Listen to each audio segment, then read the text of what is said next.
Здравствуйте, уважаемые друзья, подписчики и все, кому не безразлична судьба Украины. Сегодня, 2 июля 2026 года, я обращаюсь к вам с первым выпуском июльских тезисов. Это аналитические комментарии, которые я планирую сделать регулярными, в которых я, как практикующий юрист, буду разбирать наиболее острые правовые, политические и общественные вопросы, стоящие перед Украиной. Эти вопросы в том числе будут касаться и судебной практики, и одного из самых громких резонансных дел в Украине, делу об убийстве Ирины Фарион. Также некоторых комментаторов этого дела, в том числе Игоря Швеца, который пытается убедить свою аудиторию, что дебаты – это что-то типа допроса, в частности, каких-то милиционеров, полицейских. В общем-то, несет полнейшую несуразицу в плане процессуальных моментов. Но, тем не менее, сейчас у нас не то, что многие видео я занимал комментариями дела Ирины Фарион, а сейчас июльские тезисы. Так вот, недавно мое внимание привлекло глубокое интервью, которое было опубликовано в одном из самых авторитетных интеллектуально-политических журналов Италии «Микромега».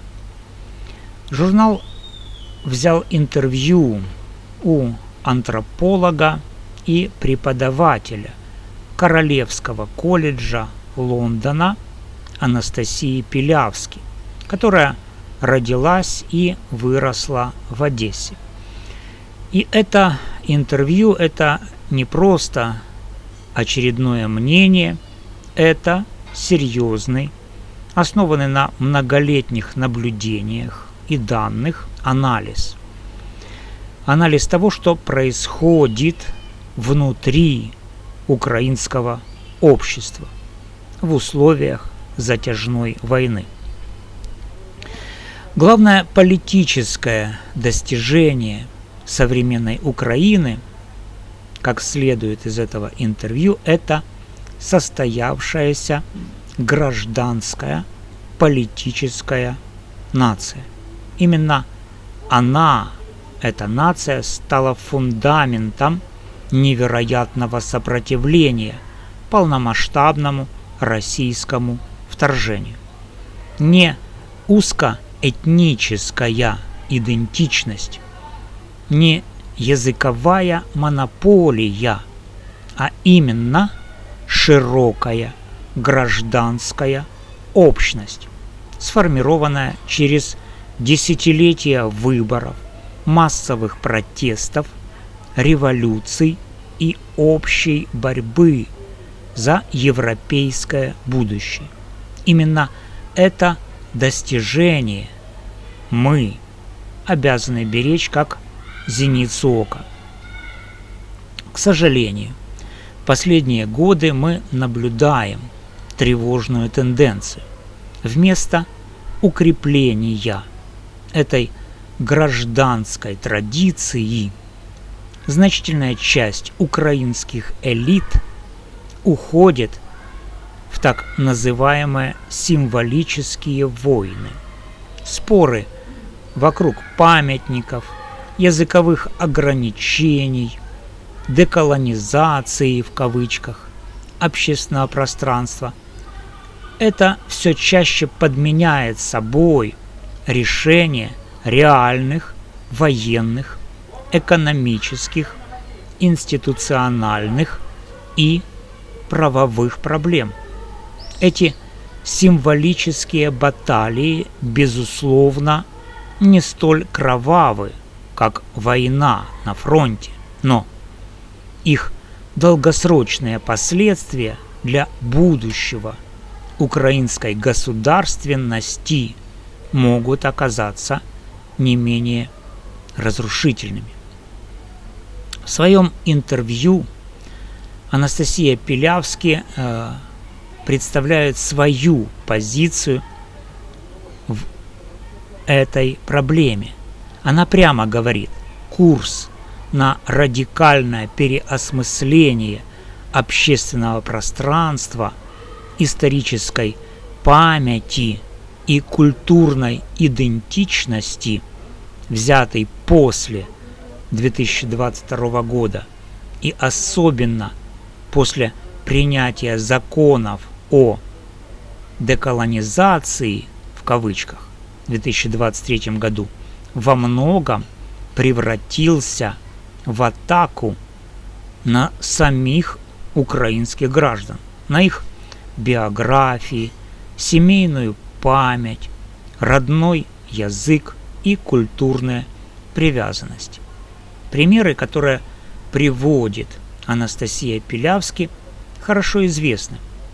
Это демонтаж памятника Михаилу Булгакову в Киеве, внесение в черные списки других выдающихся фигур, связанных с русским языком и культурой: Исаака Бабеля, Николая Гоголя, Шалом Алейхима. Эти люди могли бы стать блестящей культурной визитной карточкой Украины на мировой арене, но вместо этого их объявляют символами московского шовинизма. С правовой и дипломатической точек зрения это выглядит как серьезный просчет. Гораздо продуктивнее, считает Анастасия Пилявски, было бы заявить миру: да, эти гении жили в Украине, творили здесь, любили наши города, и они часть нашей сложной, богатой истории. Но вместо этого мы фактически принимаем путинскую логику.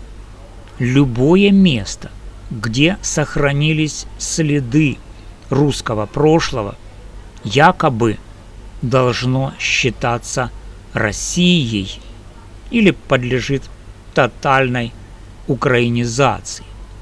Особенно остро стоит языковой вопрос. Пилявски справедливо напоминает, что русский и украинский языки имеют общие корни.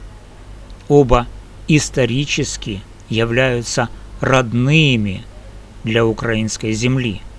В отличие от стран Балтии, здесь на Украине не было насильственного навязывания совершенно чуждого языка, противопоставление свой-чужой по языковому признаку не только контрпродуктивно, но и глубоко чуждо тому гражданскому пониманию нации, которое украинцы демонстрировали на протяжении всей новейшей истории.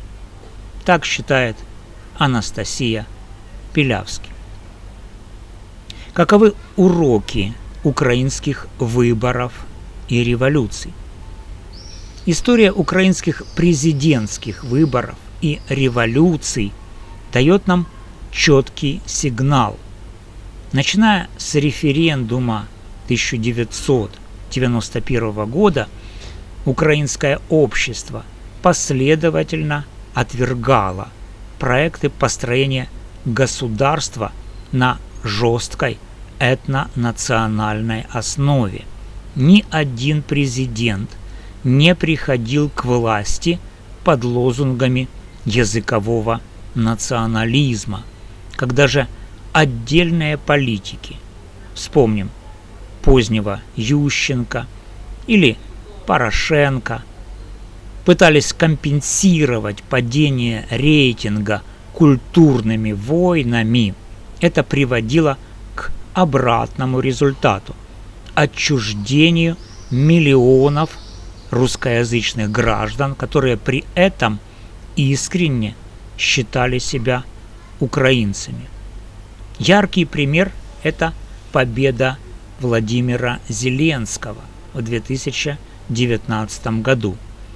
73% голосов по всей стране, кроме отдельных западных регионов, были отданы за русскоязычного еврея, кандидата, который олицетворял именно гражданский, а не этнический проект.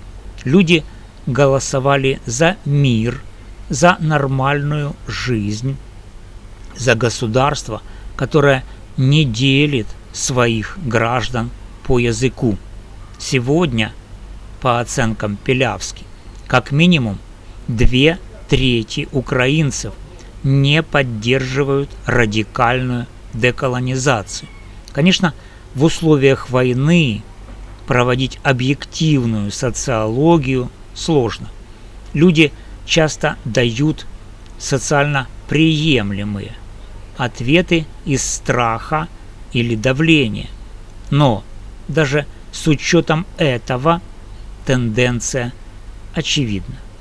Как юрист я особенно тревожусь о правовых последствиях, когда государство начинает отчуждать значительную часть своих граждан. Это неизбежно ведет к кризису легитимности. Мы уже видим проявление этого кризиса. Массовое уклонение от мобилизации, трагические попытки пересечения границы, миллионы мужчин, отсутствующих в реестрах воинского учета, принудительная мобилизация для многих семей сегодня ощущается как более близкая и реальная угроза, чем вражеские российские удары.